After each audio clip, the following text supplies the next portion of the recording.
Howdy ho, guys. This is Izzit Dev here. Just wanted to bring you my latest creation here. We've got ourselves a spotlight on the new mechanic that debuted in Ikoria. The name of this mechanic is Mutate, and through some playtesting I found it's pretty fun. There was a different commander when I initially built this deck. I initially thrown out a Niv Mizzet commander, and while you would get some hits, I found through some playtesting that Golos is the guy to command the 5-color Mutate. So without further ado, I present to you guys out there in Rotted Peach Nation, 5-color Golos Mutate. Alright, the first thing we want to get into when we discuss the deck tech here is mana base. What I've done through trial and error is come up with 16 basics here. Very key because of fetching, and one of the mutate abilities actually involves fetching as well. So in certain circumstances, I'll be looking up a lot of these basics. We have a Fabled Passage here for more fetching. I put the Steam Vents in just because it was foily. I had more shocks in, but I found that the need to fetch was more important than having these shock land options in play. So another key thing with this build is these bounce lands. Okay, because Golos' ability here says search your library for a land and put it into play. So let's say you only have 5 lands and you play your Golos. Well, you're going to go search for a bounce land, put it into play, bounce a land to your hand, and then make your land drop for turn right on time. And I've seen that in a couple instances, and it's really good. So the bounce lands I found are really good for this build in regards to mana fixing and being able to play your land ramps on time. The Triomes, again, this art really inspired this deck. The new art in the set. So I of course had to get these in here. I got a foily of this on the way, but I really admire this new style they're doing on the cards. So I had to get the Triomes. We got an Evolving Wild here for a little more fixing. Ash Barrens is always awesome. Basic land cycling, thinning out your deck and getting that in play.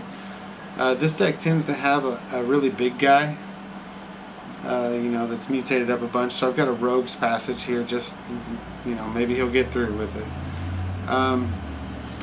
Blighted Woodland and Married Landscape are another good reason for running the quantity of basics I'm running. I want to be able to go get whatever colors I need and kind of ramp. The deck itself doesn't actually include any ramp spells, the traditional ones anyways. I've kind of found that I use those slots for other things. So that basically concludes the mana base portion. And again, this art is just too awesome, guys. What do you think? Leave a comment. Next, I'm going to cover kind of the last of the mana fixing and kind of get into one of the strategies I've put into place with Golos being the commander. So down here we have the classic Soul Ring. If you're not running Soul Ring in your commander deck, I don't know what you're doing. 5-color benefits really well with Arcane Signet. That's going to be any color mana rock for 2. We got Thran Dynamo, one of my favorites. I run that. I have probably 12 of them. I try to run them. I wish I had 25 of them. Anyways, Chromatic Lantern, essential, especially in a 5-color build. I like it even in 2-color builds, but definitely in the 5-color build. Mutate's my newest toy, so of course we got this Mana Crypt over here. I just want to have every advantage I can, and with Golos being a colorless commander, even though he's 5-color, it's really good because it just gets me to that. I hit 5 mana and you've got a ramp spell. That's kind of why I didn't put any ramp spells in the deck, because the commander's a fetch. So the other spells I put in here are kind of taking advantage of his activated ability, where you pay green, red, black, blue, white, and 2, and you get to exile the top 3 cards of your library, and you may play them this turn without paying their mana cost. So if if I were to pay 7 and then hit Inspired Ultimatum and gain 5 life, deal 5 damage, draw 5 cards, that's awesome.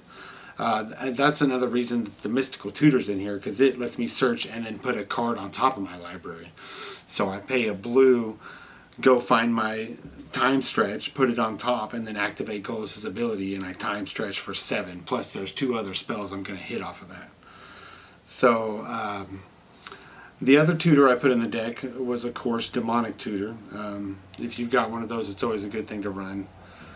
And the last inclusion was the only Planeswalker I put in the deck, which was Vivian, Monsters Advocate. And she has that same awesome art style that I really take a liking to in this new deck.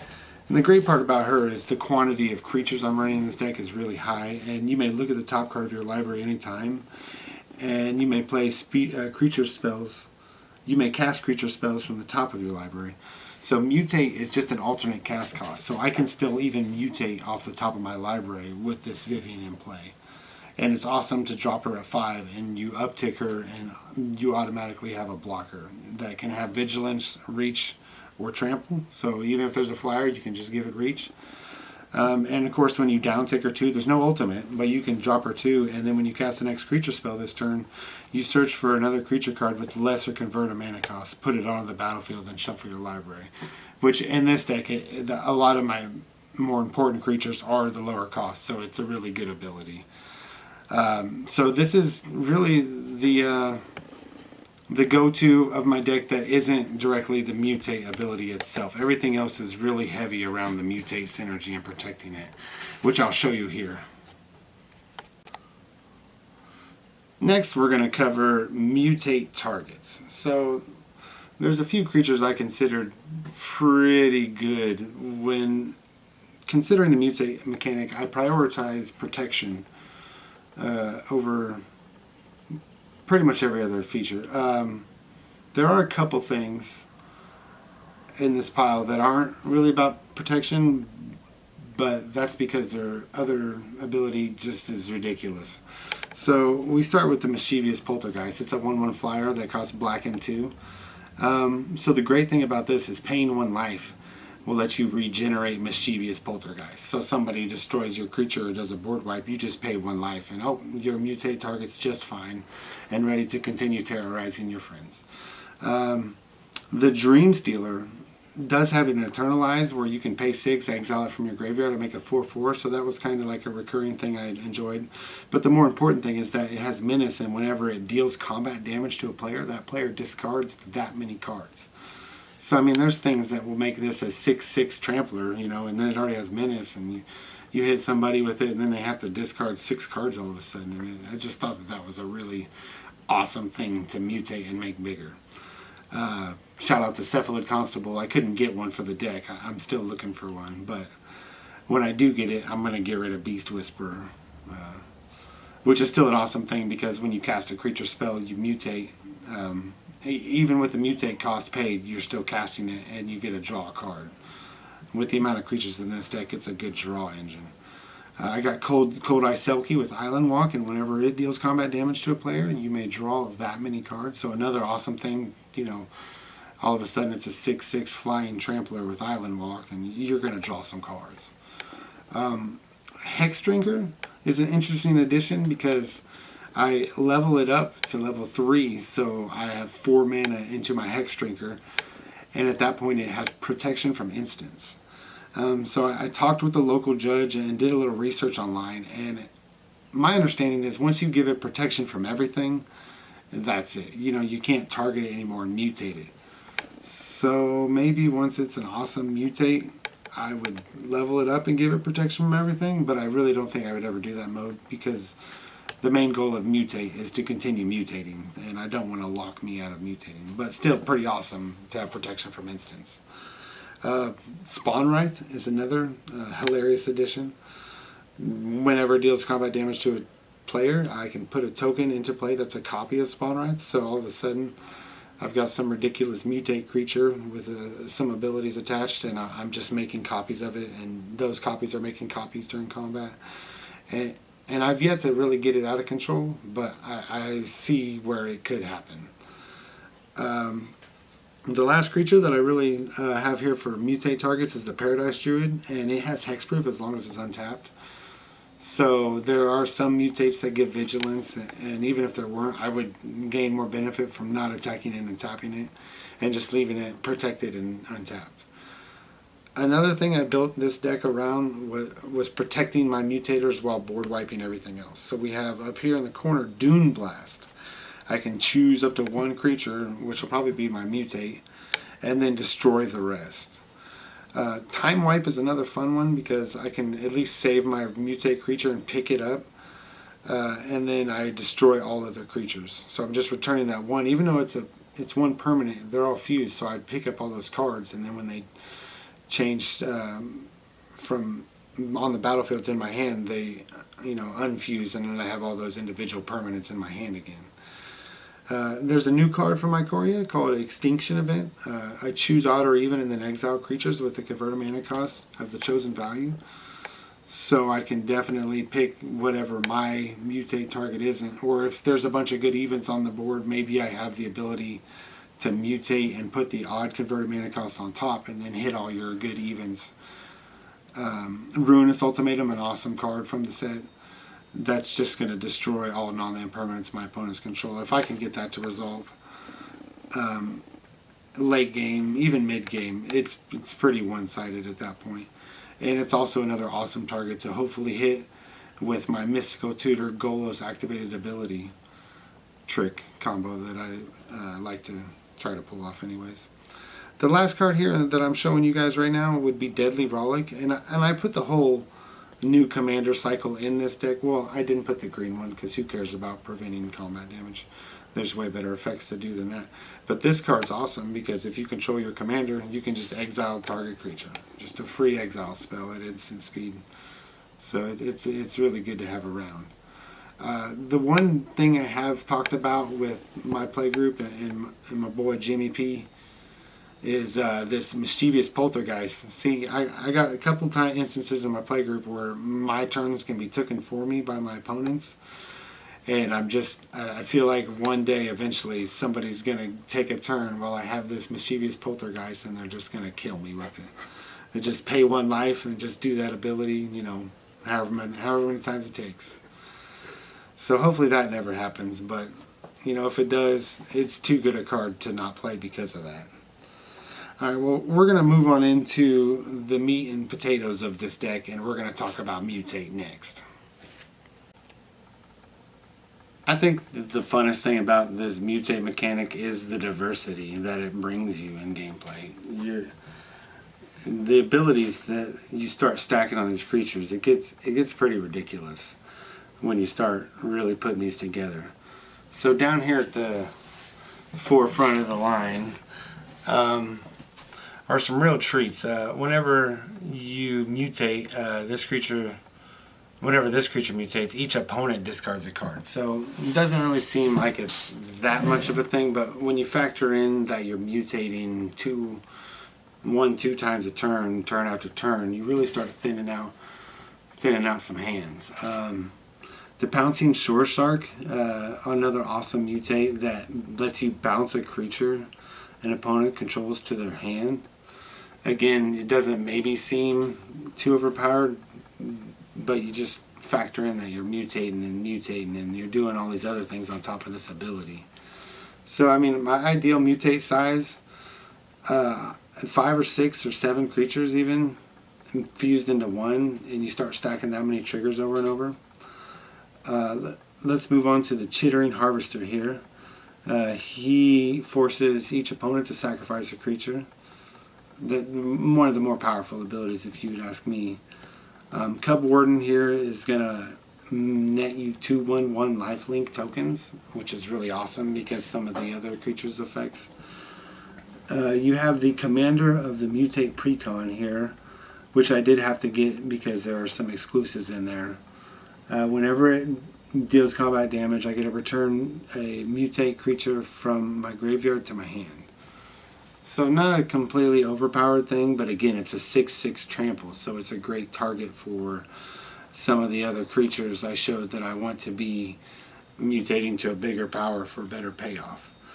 Souvenir Snatcher is another commander exclusive that lets me steal your soul ring every time I mutate. I get to take a non-creature artifact with it, which is pretty ridiculous if you really start thinking about it. Here we have Nethroi, Apex of Death.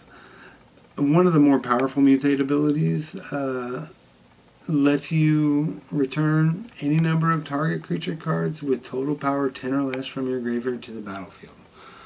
Holy potatoes. If you have some sort of board wipes you've survived, then you can get this guy and start mutating him. Pretty soon you're going to have your whole graveyard back in play. The one con, if you'd even call it a con, is the creatures don't get to come in and mutate. You just have to put them in play. But that's really not a big deal when you think about the bodies you're getting on the battlefield. Gem Razor, which is one of my favorite arts from this new set, lets you just blow up an artifact whenever you mutate. It's just a really awesome ability.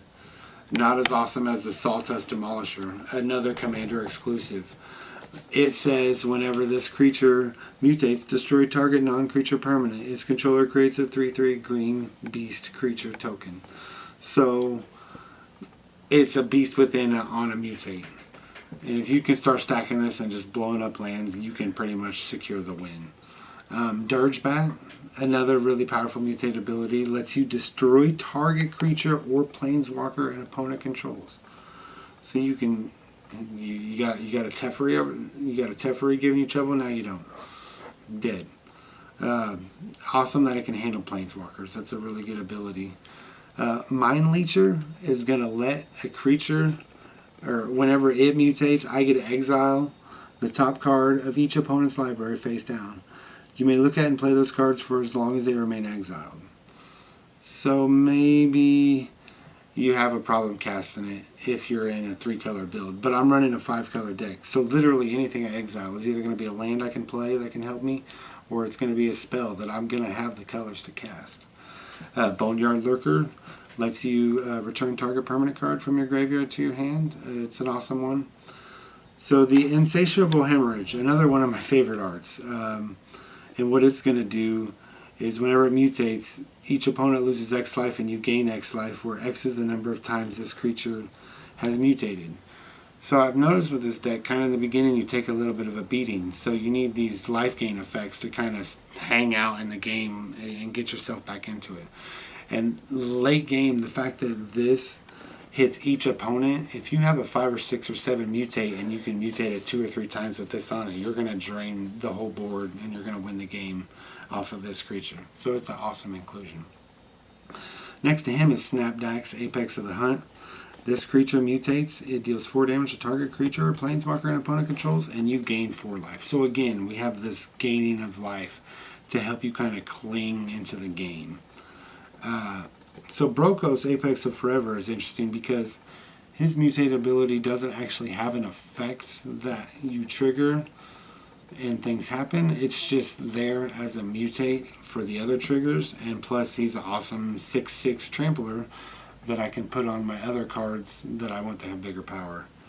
And you do mutate him from the graveyard, so I mean he's never really dead unless he gets exiled. Here we have another one. This art kind of gets in the way of the letters, but this is a Luna, Apex of Wishes. It's a flying, trampling 6/6. Again, you notice the 6/6 tramples. It's awesome to have these going on in this deck. Whenever it mutates, exile cards from the top of your library until you exile a non-land permanent card. Put that card into the battlefield or onto the battlefield or into your hand. So if you get a really awesome mutator and you don't want to put it right into play, you can just put it in your hand and cast it for its mutate cost. But this thing's ridiculous. If you can keep mutating it after this ability's out, you're going to gain a very distinct advantage. Parcel Beast is awesome because it mutates for blue and a green. It's a cheap mutate, so you can get a lot of your triggers for... I mean, I have 5 mutate creatures on a stack, and I pay a blue-green. I'm getting 6 different triggers for 2 mana. So this creature also has the ability to pay 1 and tap it and look at the top card of your library. If it's a land card, you may put it onto the battlefield. If you don't put the card onto the battlefield, put it into your hand. So it's some good card advantage for for just 1 mana. If you're willing to tap your creature and you're still sure, maybe you do it at the end of your opponent's turn. That way you're not unprotected. Sea Dasher Octopus lets this creature deals combat damage to a player. Draw a card. So it's another basically just a cheap mutate. That way I can get some triggers rolling. Bear with me, Archipelagor. This thing's awesome. If you have 5 or 6 mutates on the stack and you mutate, you can tap down your opponent's whole board and leave them wide open. Whenever it mutates, tap X target creatures where X is the number of times this creature has mutated, and then those creatures don't untap during that controller's next untap step. So just a really powerful endgame mutate. The Dreamtail Heron is going to draw you a card each time this creature mutates, so it's a great way to replace your mutate spell with hopefully another creature. Up here in the corner again, we've got a Migratory Greathorn. This is the creature I referenced earlier in my mana base portion of the video. This is going to get you a fetch of a basic land each time it mutates. So again, very helpful in helping you fix your mana in that early game before you can go Golos out and really go get your mana where you want it. The Auspicious Styrax, definitely a late game creature. Whenever this mutates, exile cards from the top of your library until you exile X permanent cards, where X is the number of times this creature has mutated. Put those permanents onto the battlefield. Now, while you might not be getting mutate triggers off the creatures coming into play, this deck still does gain from just having the mutate, or having the board state put out there. It's good to just have other permanents, especially when someone gets you to sack a creature or something. You want to be able to sack not your fat stack, but just sacking an individual creature. The Trumpeting Gnar lets me make a 3/3 beast token when it mutates, which is really good. The Everquill Phoenix I have in here because of the art. I mean, again, the art on these cards is insane. But what this one does is when it mutates, I make a feather that I can sacrifice for 1 and then return a Phoenix card from my graveyard to the battlefield tapped. So as long as it doesn't get exiled, I can basically always have an Everquill Phoenix in play. So up at the top are 3 of some pretty important ones. The Lord Dracus here on the end mutates for a red-blue hybrid. So just 2 mana will get you this mutation. And it lets you return an instant or sorcery from your graveyard to your hand. I had one game where I got a Demonic Tutor loop with mutating, and that was pretty fun. The Majestic Auricorn is just whenever it mutates, you gain 4 life. They didn't have any of the alternate art for this one, even though it wasn't in the Commander deck. This is my only one that I just have the regular style with, because that was the only option available. But it's another great way to dip your way through the game and just dink and dunk for life. The Huntsmaster Liger here in the end. Whenever this creature mutates, other creatures you control get +X/+X until end of turn, where X is the number of times this creature has mutated. So again, if you have a stack of 5 or 6 and you made maybe some 1/1 tokens or some 3/3 beasts along the way, and you mutate a couple times. Let's say I mutate once to my 6th time, all my creatures get +6/+6. Then I mutate again on the same turn. Now they all get +7/+7. That's +13/+13, just from mutating twice on top of all the other mutate abilities you've stacked. So again, it's a very powerful mechanic late game. The longer you can keep your thing alive, the better. And the way you can keep it alive, I'm going to cover now in the next section about protection. Finally, protection. So late game, you've got this juicy target for your opponents. They're just wanting to get your mutate off the board because they can't stand these triggers you keep stacking each turn. What do? Well, you use a large portion of your deck here. I've got 11 slots dedicated solely to protecting my mutate creature. On the bottom, we have Swiftfoot Boots and Darksteel Plate. Swiftfoot Boots is a 2-cost that equips for 1 and gives your creature hexproof and haste. And Darksteel is an indestructible 3-drop that gives the creature you equip indestructible. I was going to put Lightning Greaves in this deck, but Shroud means I can't target my creature either, which means it couldn't be a mutate target. So the one time Swiftfoot Boots is better than Lightning Greaves, ladies and gentlemen. Moving on, we have Tefridge Protection, classic. You're phasing out, you're saving yourself from dying. You're not just protecting your creature, you're protecting yourself. It does exile after you cast it, but I mean, an auto include. You can't go wrong. And then we have Fierce Guardianship. This is just going to counter your opponent's kill spell. They're trying to kill your stuff or wipe your board, and you have your commander in play. You're just saying, If you don't have your commander in play, as long as you got 3 mana, you're still countering that target non-creature spell. That's going to mess up your board state or kill your mutator. Same with Flawless Maneuver here, another free caster. It's going to give all your creatures indestructible. So, I mean, I don't know about most play groups, but my play group, we do have a lot of exile kind of in the play group. But most board wipes are not exile, so, I mean, you could get into this and that and tit and tat. But it's good to give your stuff indestructible. It could be a combat trick. Maybe you're blocking down and killing their thing and then getting indestructible and keeping your board. It just gives you options. Another thing that I noticed was good, Unlikely Aids, a 2-drop from Ikoria even. It gives your creature 2/0 and indestructible to end of turn. So your destroy target creature spells can be countered, you know. Also a nice combat trick. Maybe you're buffing up and blocking something, and instead of trading, you get to keep your stuff.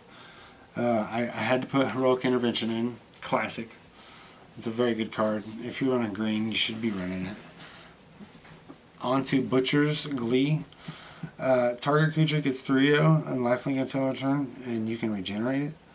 So there's a little bit of utility here. Maybe it's late game and you just need to gain the life. You've got one big creature and your life's low, and you just give it 3/0 and swing in and gain you some life. But ideally, you're going to be protecting your creature against somebody kills it, you just regenerate it. Hopefully they didn't cast Damnation. Deflecting Swat is the last of the free spell cycles, the free spell cycle that I included in this deck, and it's just going to change a target. Hopefully, instead of killing your target mutate big creature, you're going to just switch it and take out their commander or something. It's good times. Blossoming Defense is awesome because it's only 1 green, and it's going to give your creature hexproof and 2/2 until end of turn. Really good. You know, got to protect the mutator. Finally, in here I have Amass 1, or the Lazatop Plating, which will amass 1. That's good. Maybe you now have a mutate target when you didn't. But more importantly, you and permanents you control gain hexproof until end of turn. So while the spell's on the stack, you give everything hexproof, and then you're good to go. So although it's not as big as the rest of the portions of the deck, I think this is the most important part, because without protecting your mutate, you're never going to get to the late game where the mutates become so impactful and where you start really gaining the value from stacking the mutates. So this is my Golos 5-color mutate deck. Let me know down in the comments what you guys think. If there's something I could do different or maybe a better idea to put in here, I'd sure love to hear it. And then until next time, I'll see you guys around.